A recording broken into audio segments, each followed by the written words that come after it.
Chapter 10. Ursus. The rebels marched on through the day and into the evening as the sun slowly sank in the western sky. And as night stretched forth its dark hand over the land, the royal city of Ursus came into view. First appearing only as a speck on the horizon, almost impossible to discern from the mountainous background, the truly massive dimensions of the city's walls and towers were revealed as the warriors closed in on the looming structure. The city called Ursus was far greater than anything Ectheon had ever seen before in his life. The elven prince stared in awe as he saw the outline of the spiraling towers reaching up against the rapidly darkening sky. As he considered the magnificent sight, he wondered what it would be like to live in such a place. As the rebels neared the mighty walls of Ursus, Tamark ordered the group to halt. Before them stood the sturdy wooden doors of the city, tightly shut. "It looks like our reputation has preceded us," Ectheon remarked. "Do you suppose Urkai is waiting until morning to send his soldiers out to deal with us?" "It all depends on the mood of the people within the city," Tamark replied. "If there is a high level of dissent among the citizens, Urkai could find himself fighting a battle on two fronts.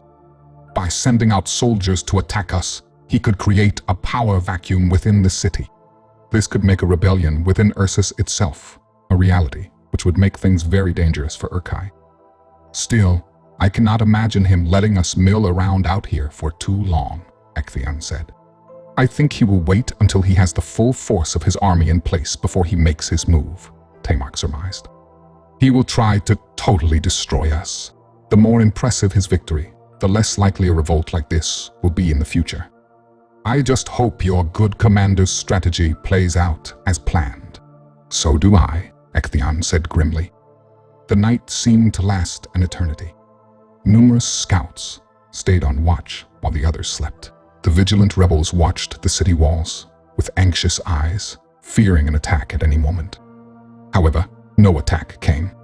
The only intruder to enter the rebel camp was the morning light. When the sun rose, the rebels were greeted with a barrage of arrows from the city walls. The besiegers, having anticipated such an assault, had positioned themselves well out of the range of the tower guards, causing the shafts to fall harmlessly to the ground in front of them. Ectheon looked for Tamark to discuss any further actions, but the young king was nowhere to be seen. One of the rebel soldiers approached the confused elf. "Good morning, Prince Ectheon," the soldier said. "King Tamark told me to give you the following message concerning his sudden disappearance. He said he was going north to the mining towns, near the mountains, to recruit more members for our cause. He plans to be back in a day or two. We are to follow your orders until he returns." Ectheon went numb. There he was, in a strange land surrounded by people he did not even know. Though he had an army all around him, he felt completely alone. At least when Tamark was present, he had someone with whom to talk and share the burden of leadership. Now everyone looked to him and him alone to make the critical decisions that only a commander could. He always knew that someday he would have to take on similar responsibilities as king of Teluvia, but this was all so sudden and the stakes were so high. He felt ill-prepared to accept such a position. But the cold truth was, he had no choice. Ectheon's adversary behind the walls of Ursus was not about to make things any easier for the young knight. As the wicked king Urkai stood looking out at the rebels from the tall gray tower along the southern wall of the city, he laughed out loud. "Fools! How dare they take up arms against me? I will crush them like the miserable insects they are." The evil monarch was far different from his deceased brothers. Not only physically, Ulrich and Tulmark were slim, handsome men, but mentally as well. Urkai was not an emotionally stable person. His personality was subject to sudden and dramatic mood swings. But his darkest trait was an overwhelming sense of jealousy of his older brother Ulrich. This resentment manifested itself into a powerful hatred, not only for Ulrich, but the rest of his family as well. He readily accepted the wealth and power entitled to him as a member of the royal family, but denied them any love in return. As the second son, he had been given the title of Duke of Ivania, second only to King Ulrich in the kingdom. But that was not enough for Urkai. He wanted it all. However, Urkai was too much of a coward to kill his brother himself. The villainous dictator was bold enough when surrounded by his henchmen, but take them away, and he would snivel like the miserable creature he was. That was why he took such care in preserving his army. He used the power of his armed forces to compensate for his own feelings of inferiority. His personal shortcomings, some real and some fabricated by his own mind, tormented him to the point where he viewed even the slightest criticism as a personal insult. Those who offered any opposition to him were promptly executed. Needless to say, after a few such public murders, there were few who were willing to voice any dismay over the king's policies, until Sarah spoke up. But now, she was in Urkai's clutches, awaiting the fate of becoming yet another example for those harboring rebellious thoughts. After the rebellion's greatest leader was put to death, who would dare oppose the corrupt monarch? "If I may, Lord, I would remind you not to do anything rash," one of his advisors spoke. "The city's defenses are rather thin, and the mood of the people has become somewhat unpredictable. We dispatched riders under the cover of night to call back a portion of the army currently fighting in Teluvia," a second advisor added. "When they arrive, I assure you, this matter will be put to a most definitive end." "Curse them for interfering with my plans," Urkai growled. "You know who is to blame for this, do you not? It is that meddlesome niece of mine." Urkai stormed over to a nearby table and began writing on a piece of parchment. "I should have killed that treacherous brat a long time ago," he said as he handed the decree to his chief emissary. "Let us see how those peasants she stirred up react when they find out that their leader is dead." Ectheon sat on the lush green grass, silently staring at the city walls. Along the stone parapets stood the Ursal guards, watching every motion of the rebel army. As the prince looked around him, he saw mostly farmers and herdsmen. How could such an ill-equipped and inexperienced army hope to prevail against the battle-hardened soldiers who guarded the walls of Ursus? "You look troubled, my captain," an old teacher-turned-warrior said to the prince.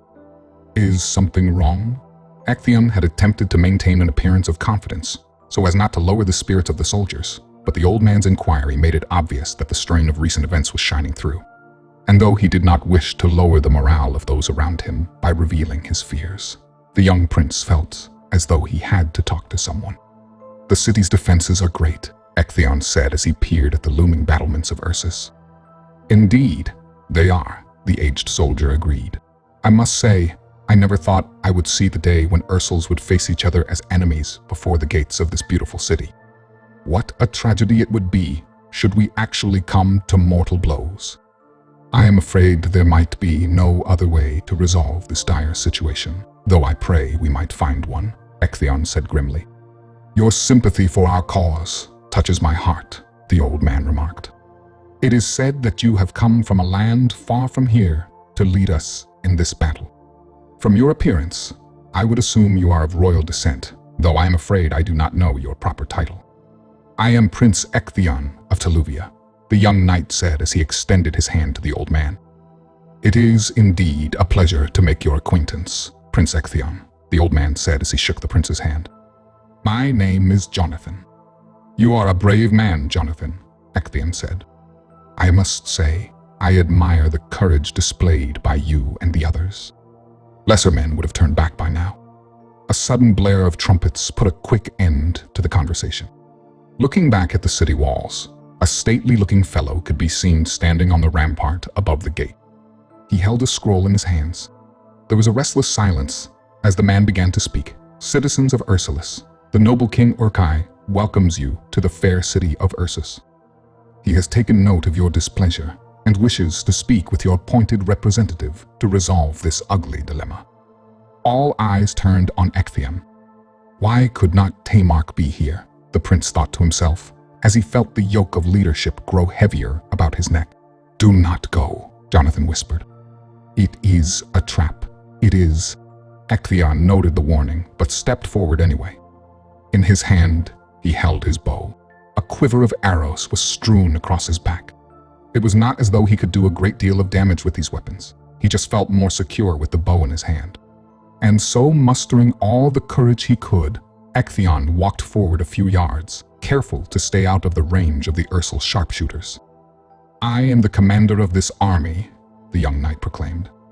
Outwardly, the prince appeared to be strong and confident, but inside he was more frightened than he had ever been before in his life. Only through considerable effort was he able to suppress his fears. "Please come to the gate, good sir," Urkai's spokesman said in an inviting tone. "His Highness King Urkai wishes to speak with you in his palace." Just like a fly entering a spider's web, Ectheon thought to himself. He was young, but he was not naive. He knew that if he passed through the gates alone, he would never return alive. "Do you take me for a fool?" the prince shouted in a defiant tone that surprised not only the royal emissary, but himself as well.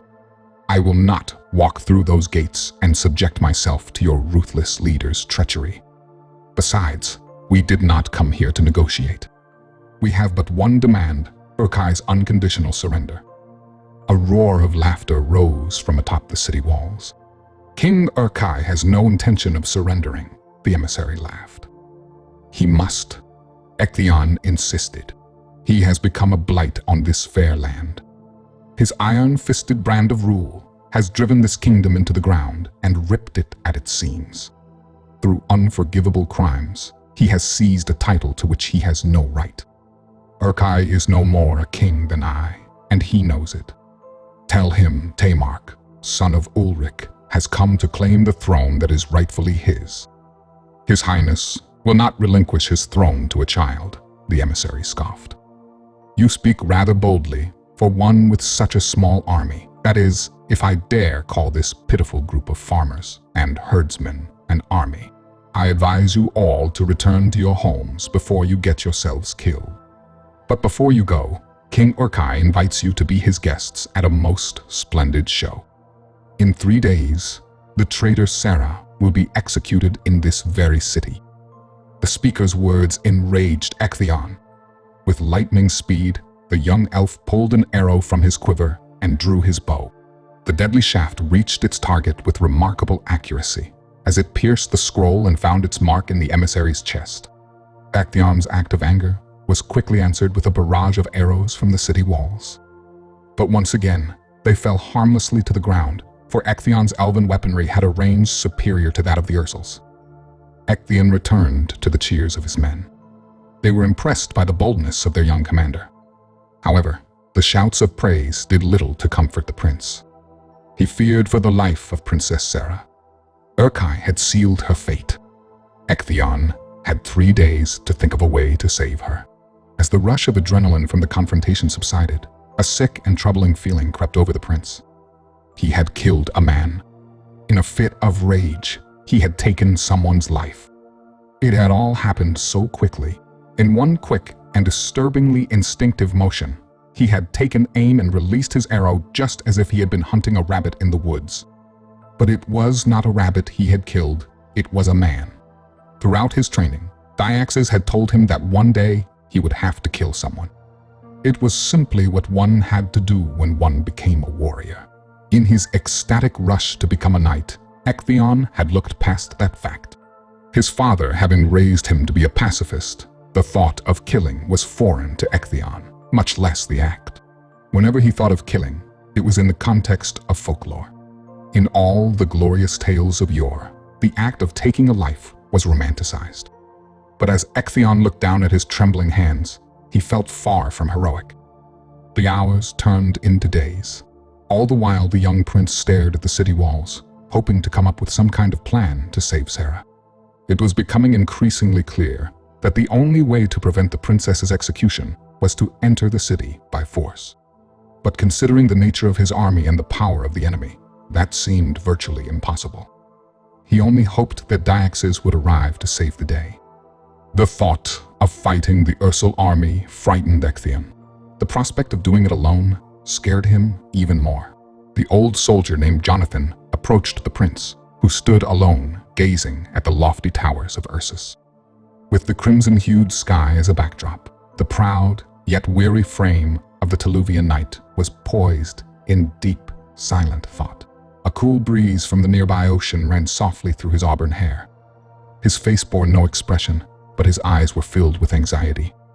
Jonathan could sense his commander's pain. "How are you this evening, my captain?" the old man asked. "As good as one can be under such circumstances, I suppose," the prince replied in a somber tone. "You are worried about what will happen tomorrow," Jonathan observed. "I do not blame you. The coming day will be a most trying one. So young you are to carry such a burden. Not only are you concerned about your own fate, but the fate of all of us as well." There was silence between them for a few moments, while they looked on as darkness fell over the mighty city. Ecthion's thoughts drifted off once more in a desperate search to find a way to rescue Sarah.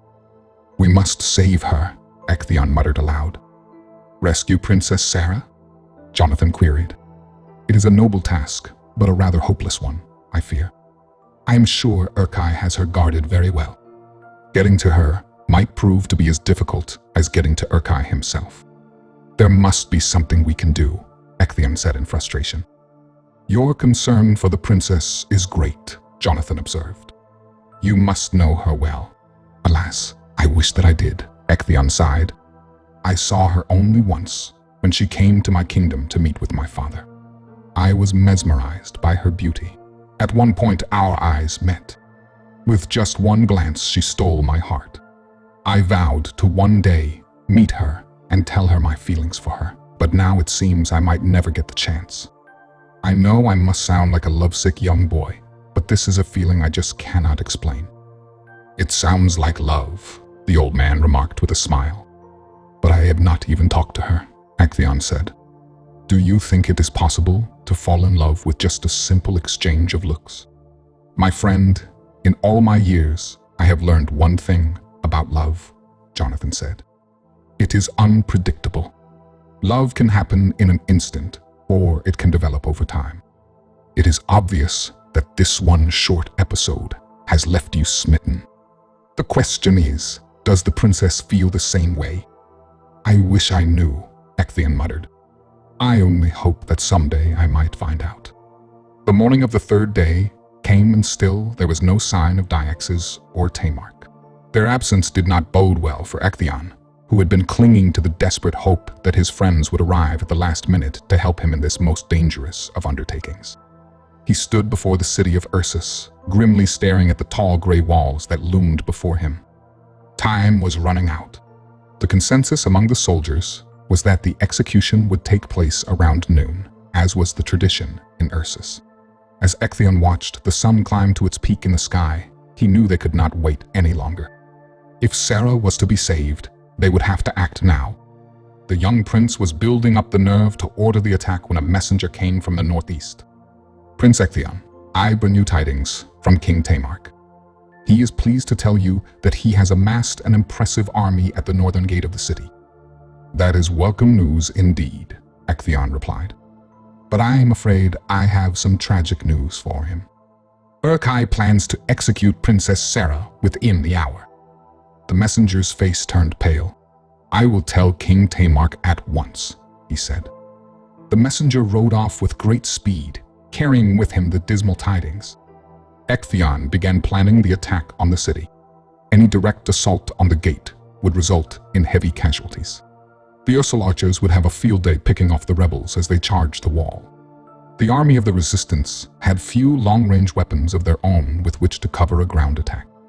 Ecthion was one of the few archers in the group, and he only had 9 arrows left. The Ursuls would be free to shoot at will without much fear of being shot at. Ecthion was aware of the disadvantage his men were at, but he had no choice.